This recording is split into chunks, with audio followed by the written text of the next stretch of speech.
17वीं शताब्दी की बात है। कांताबाई नाम की एक महिला आदित्यपुर नाम के गांव में रहती थी। 2 छोटे छोटे बच्चे थे। पति का स्वर्गवास हो चुका था।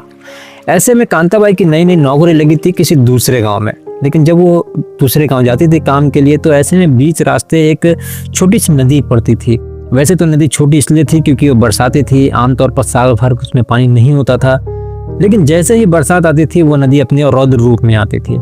एक दिन महिला जब वैसे ही काम पर जा रही थी, तो वहीं नदी किनारे एक पेड़ के नीचे एक बाबा जी सत्संग कर रहे थे और वो अपने भक्तों को समझा रहे थे कि अगर आप सच्चे दिल से ईश्वर को याद करते हो, आप भले ही पूजा पाठ नहीं करते हो, फिर भी ईश्वर आपको किसी भी मुसीबत से बाहर निकाल सकते हैं। अगर आप अपने हृदय में, अपने दिल में ईश्वर को वो पवित्र स्थान दोगे, वो नाम जप करोगे, भले ही आपको पास समय नहीं है पूजा पाठ करने का, भगवान को अगरबत्ती जलाने का, दिया जलाने का, लेकिन फिर भी आप याद कर रहे हो उनको, अपने दिल में वो स्थान दिए हुए हो, वो तत्व तो आपको मिलेगा कि आपको किसी भी मुसीबत से पार लगा देगा, चाहे वो मुसीबत कितनी ही बड़ी क्यों ना हो।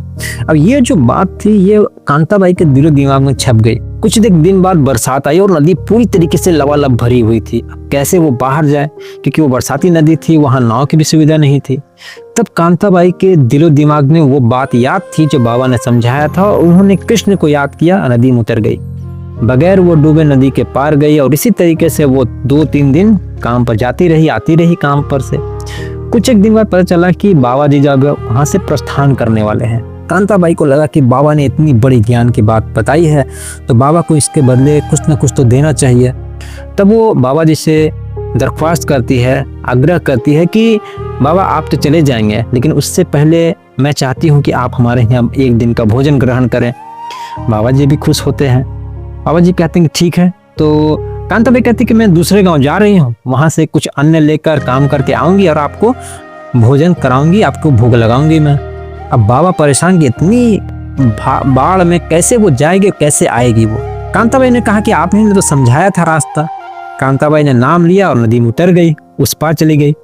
अब बाबा ये देख के हक्के बक्के हो गए कि भाई ऐसा कैसे हो गया। तब बाबा को एहसास हुआ कि मैं वो काम नहीं कर सका जो काम इस महिला ने कर दिखाया है, वो भी सच्चे दिल से, ईश्वर को अपने दिल में स्थान देकर। जैसे ही कांताबाई वापस लौटी, बाबा उनके चरणों में गिर गए और कहा कि असली में गुरु आप हो।